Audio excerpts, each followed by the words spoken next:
اللهم صل على سيدنا محمد وعلى آل سيدنا محمد وبارك وسلم۔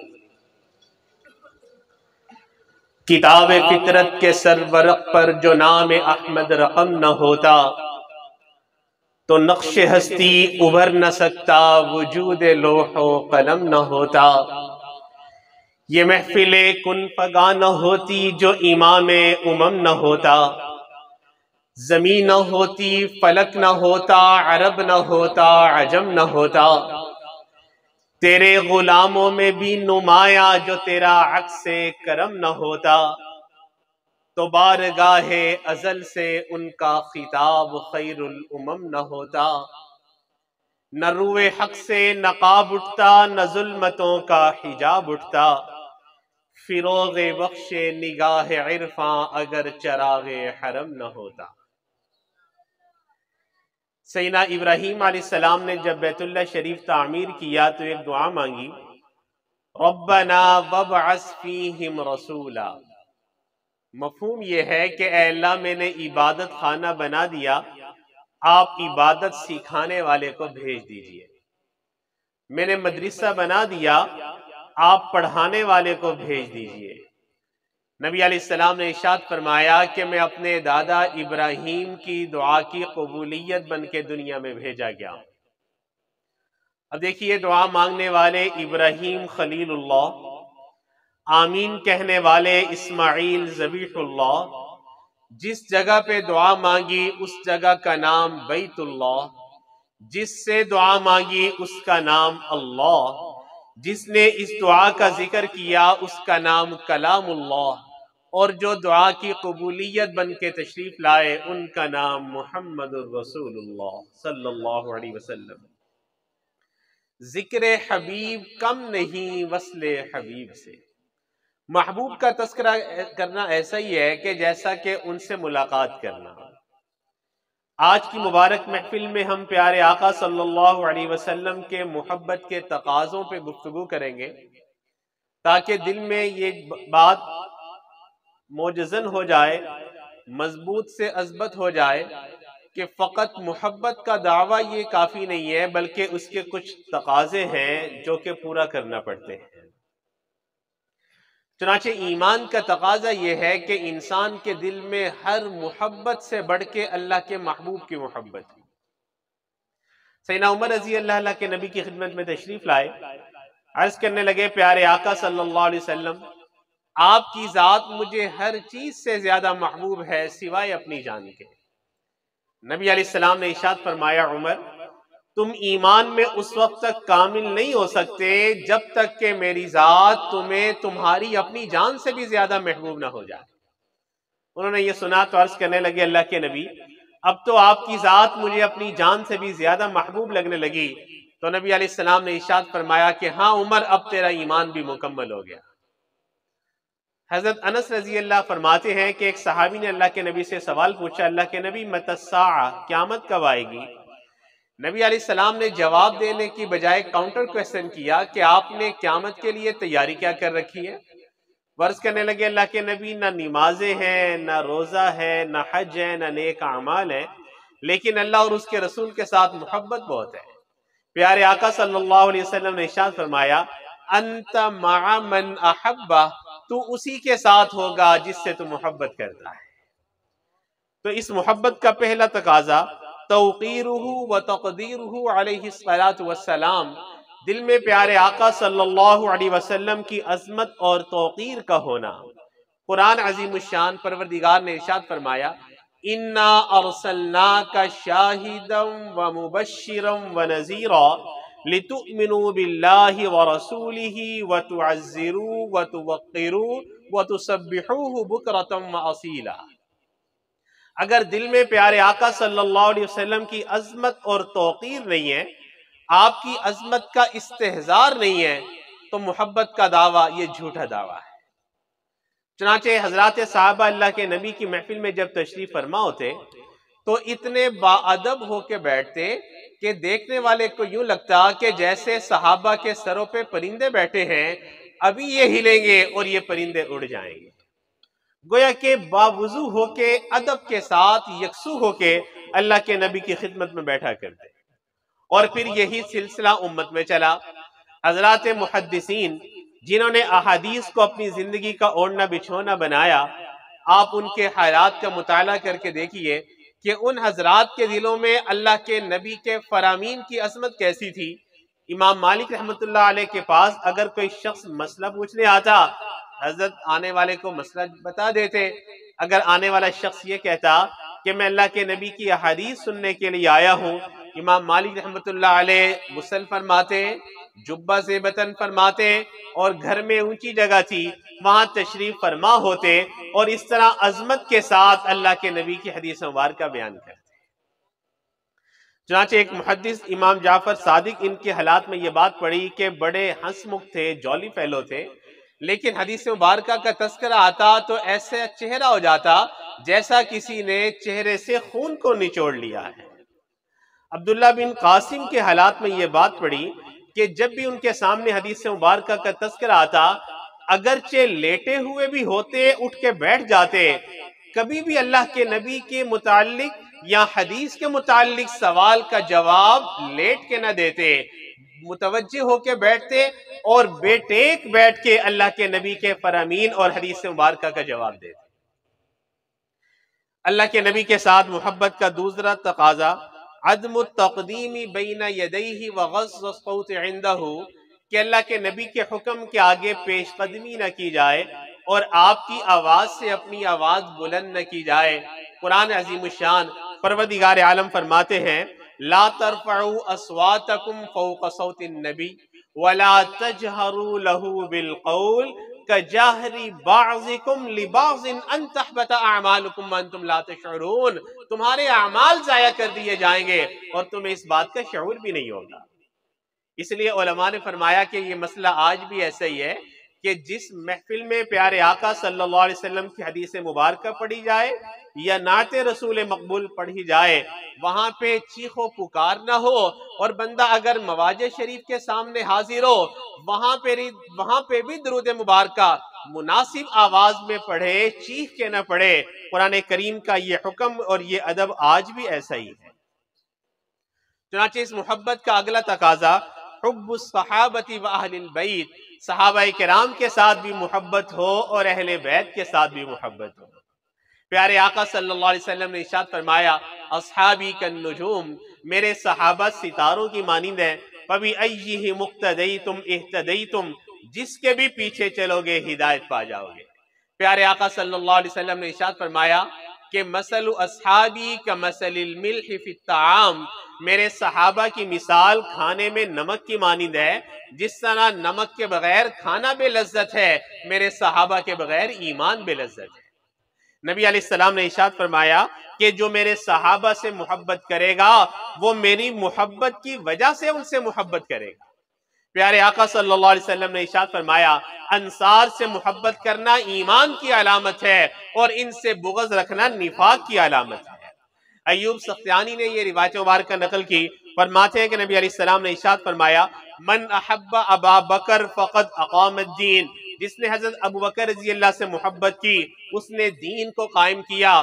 من احب عمر فقد اوضح السبیل، جس نے عمر فاروق رضی اللہ سے محبت کی اس نے اپنے راستے کو سیدھا کر لیا۔ من احب عثمان فقد استضاء بنور اللہ، جس نے عثمان غنی رضی اللہ سے محبت کی اس نے اللہ کے نور سے فائدہ اٹھایا۔ من احب علی فقد اخذ بالعروۃ الوثقی، جس نے علی رضی اللہ سے محبت کی اس نے اللہ کی رسی کو مضبوطی کے ساتھ پکڑ لیا۔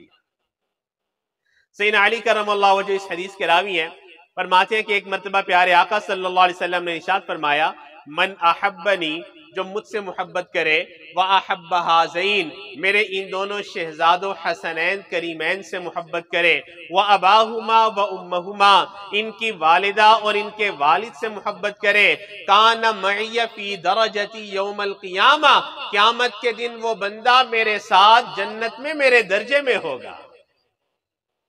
ان صحابہ کرام میں سرخیل امام سیدنا ابوبکر صدیق رضی اللہ تعالی عنہ اللہ کے نبی کے ساتھ محبت اور عشق میں بازی لے گئے۔ نبی علیہ السلام نے جن کے بارے میں جو باتیں ارشاد فرمائیں، عزیز طلباء اور سامعین سونے کی سیاہی سے لکھنے کے قابل ہیں۔ میرے محبوب نے ارشاد فرمایا، اگر ابو بکر کا ایمان ایک پلڑے میں رکھ دیا جائے، دوسرے پلڑے میں میری ساری امت کا ایمان رکھ دیا جائے تو ابو بکر کا ایمان بڑھ جائے۔ پیارے آقا صلی اللہ علیہ وسلم نے ارشاد فرمایا کہ اللہ نے جس مٹی سے مجھے بنایا اسی مٹی سے ابو بکر کو بنایا، مٹی بچ گئی تھی، اللہ نے عمر کو بھی بنا دیا۔ ایک جگہ کی مٹی تھی، اللہ نے ایک جگہ پہ پہنچایا۔ نبی علیہ السلام نے ارشاد فرمایا، حضرت امام ربانی مجدد ثانی رحمۃ اللہ علیہ نے اپنے مکتوبات کے اندر اس کو نقل کیا کہ قیامت کے دن جو مقام پروردگار اپنے محبوب کو دیں گے وہی درجہ صدیق اکبر رضی اللہ کو بھی ملے گا۔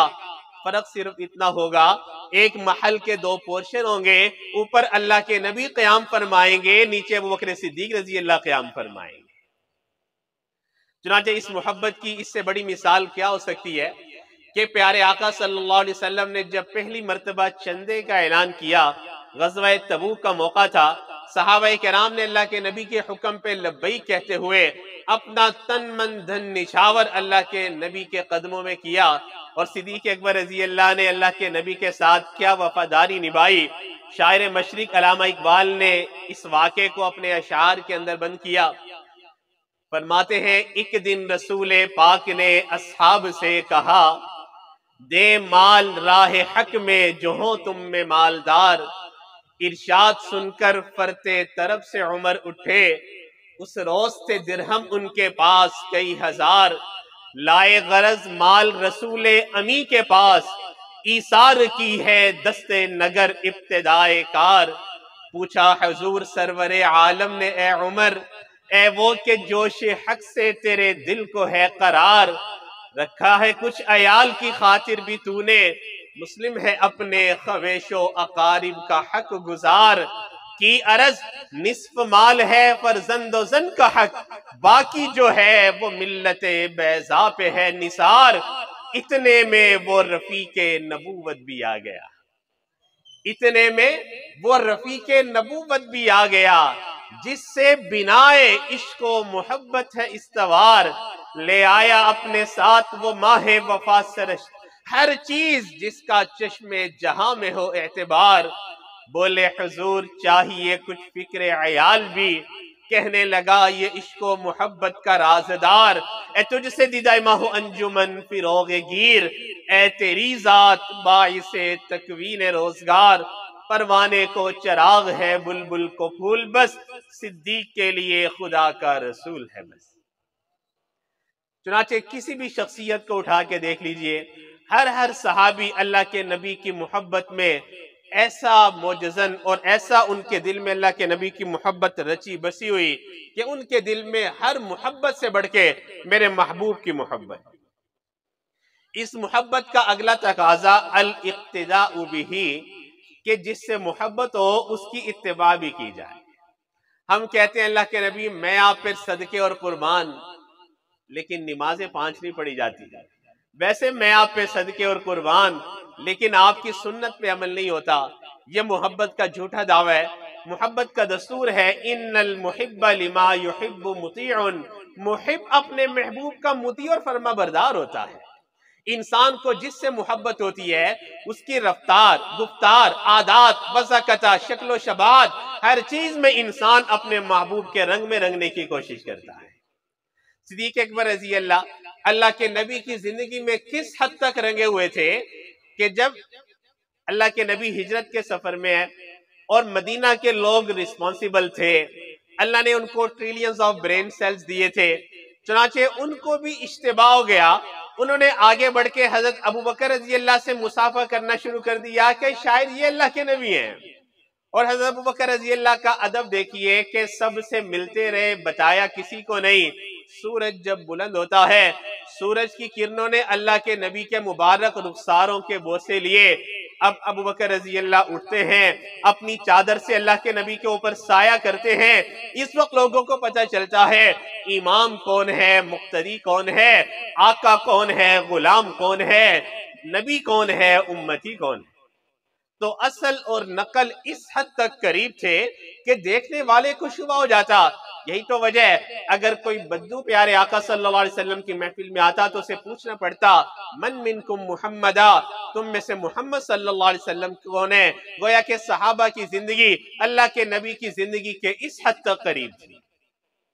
ہم اپنے اکابر علماء دیوبند کی زندگی کو دیکھیں، اللہ رب العزت نے میرے اکابر علماء دیوبند کو یہ شان عطا فرمائی تھی، ہر باطل سے ٹکراتے تھے، جلال شاہی کو خاطر میں نہیں لاتے تھے، استقامت کے ساتھ اطاعت کا پیکر بن جانا میرے اکابر علماء دیوبند کی زندگی کا خاصہ تھا۔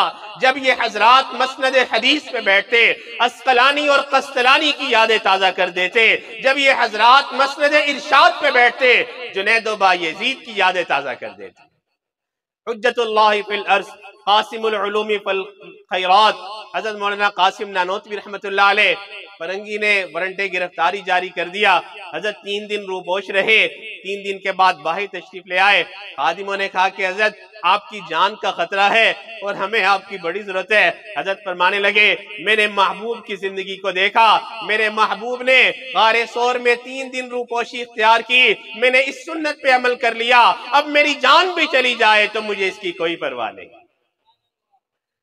حضرت مجدد ثانی رحمت اللہ علیہ ایک مرتبہ داڑھ میں کیویٹی ہو گئی، حضرت نے اپنے خادم سے کہا لونگ لے کے آؤ، وہ اللہ کا بندہ 2 لونگ لے آیا، حضرت نے اتنا ڈانٹا، فرمانے لگے تجھے نہیں پتا اللہ وطر و یحب الوطر، اللہ تاک ہے اور تاک کو پسند کرتا ہے، تجھے چاہیے تھا 1 لونگ لے کے آتا یا 3 لونگ لے کے آتا، اتنے معمولی عمل میں بھی تجھے سنت کا لحاظ رکھنا چاہیے تھا۔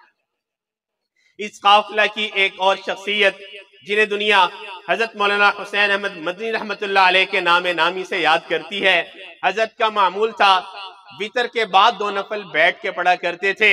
ایک مرتبہ دوستوں کی محفل میں بیٹھے ہوئے تھے تو دوستوں نے تذکرہ چھیڑ دیا، حضرت سب کو پتہ ہے کہ کھڑے ہو کے نفل پڑھیں تو پورا اجر ہے، بیٹھ کے پڑھیں تو آدھا اجر ہے، اور آپ کا تو معمول ہی ہے کہ وطر کے بعد 2 نفل آپ بیٹھ کے پڑھتے ہیں۔ حضرت مدنی رحمت اللہ علیہ فرمانے لگے میں اجر کی وجہ سے نہیں، میں تو اپنے محبوب کی سنت کی وجہ سے بیٹھ کے پڑھتا ہوں۔ میرے محبوب علیہ السلام کی زندگی کو پڑھا تو میں نے یہ بات پڑھی، نبی علیہ السلام وطر کے بعد کے 2 نفل بیٹھ کے پڑھتے تھے، میں تو آپ کی اتباع میں ایسا کرتا ہوں۔ بندگی سے ہمیں تو مطلب ہے، ہم ثواب و عذاب کیا جانے، کس میں کتنا ثواب ملتا ہے، عشق والے حساب کیا جانے۔ دارالعلوم دیوبند میں ایک مرتبہ مشورہ ہو رہا ہے کہ باغیچے میں پھول لگانے ہیں، کون سے لگائے جائیں، کسی نے کہا گلاب لگایا جائے، کسی نے کہا چنبیلی لگائی جائے۔ حضرت مدنی رحمت اللہ علیہ نے فرمایا کہ میری یہ خواہش ہے کہ آپ جو بھی اس میں پھول لگائیں درمیان میں ایک کیکر کا درخت بھی لگا دیں۔ اب علماء حیران کہ کیکر کے درخت سے تو سوائے کانٹوں کے کچھ حاصل نہیں ہوتا۔ حضرت مدنی رحمت اللہ علیہ نے فرمایا کہ بیت رضوان کیکر کے درخت کے چھاؤں میں ہوتی، میرا دل یہ چاہتا ہے کہ یہاں بھی کیکر کا درخت لگے، جب میں اس کو دیکھوں مجھے محبوب کی یہ سنت بھی یاد آ جائے۔ تو ہمارے اکابرین کو اللہ رب العزت نے یہ شان عطا فرمائی تھی کہ اتباع سنت میں یہ حضرات اپنی مثال آپ تھے۔ اللہ کے نبی کی اتباع میں آپ صلی اللہ علیہ وسلم کی زندگی کے شب و روز، عادات، رفتار، گفتار، وضاحت، شکل و شبات، ہر چیز میں یہ اپنے محبوب کی اتباع کیا کرتے تھے۔ آپ صحابہ کرام کی زندگیوں کو اس نہج پہ دیکھیں کہ صحابہ کرام کی زندگیوں میں اتباع کس حد تک درجہ کمال تک پہنچی ہوئی تھی۔ ایک صحابی تھے، حبشی تھے، بال گنگریالے تھے، بڑی کوشش کرتے کہ سر کے درمیان میں مانگ نکلے جیسے اللہ کے نبی نکالتے، مگر نہ نکلتی۔ ایک دن انہوں نے لوہے کی سلاخ گرم کر کے سر کے درمیان میں پھیر لی۔ کسی نے کہا کہ حضرت آپ کو تکلیف نہیں ہوئی؟ فرمانے لگے تکلیف تو ختم ہو جائے گی، مگر آج کے دن کے بعد میرا سر تو میرے محبوب کے سر کے مشابہ ہو جائے گا۔ تو یہ محبت ہوتی ہے، محب اپنے محبوب کی اتباع کرتا ہے۔ چنانچہ اس محبت کا اگلا تقاضا بغض من ابغض اللہ و رسول، جو اللہ اور اس کے رسول کا دشمن ہے بندہ اس کو اپنا دشمن سمجھے۔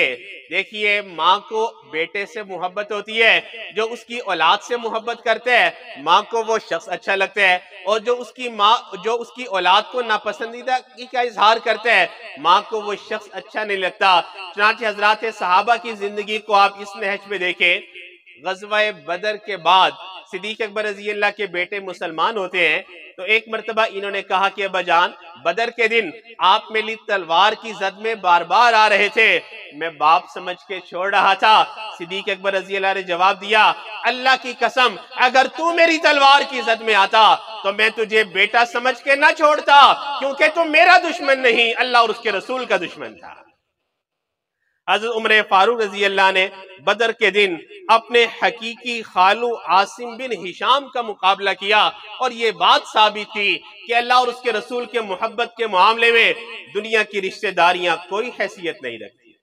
حضرت ابو عبیدہ ابن جراح رضی اللہ نے بدر کے دن اپنے حقیقی باپ کو قتل کیا، اور یہ بات ثابت کی جو اللہ اور اس کے رسول کا دشمن ہے وہ ہمارا بھی دشمن ہے۔ اس محبت کا اگلا تقاضا کہ کثرت الصلاۃ والسلام، دل میں پیارے آقا صلی اللہ علیہ وسلم کی بارے میں کثرت سے درود مبارکہ اور زبان سے درود مبارکہ کا اظہار، یعنی کثرت سے درود مبارکہ پڑھا جائے۔ قرآن عظیم الشان پروردگار عالم ارشاد فرماتے ہیں ان اللہ وملائکتہ یصلون علی النبی یا ایھا الذین آمنوا صلوا علیہ وسلموا تسلیما۔ آپ بھی میرے ساتھ پڑھ لیجئے اللہم صلی علی سیدنا محمد وعلی آل سیدنا محمد وبارک وسلم۔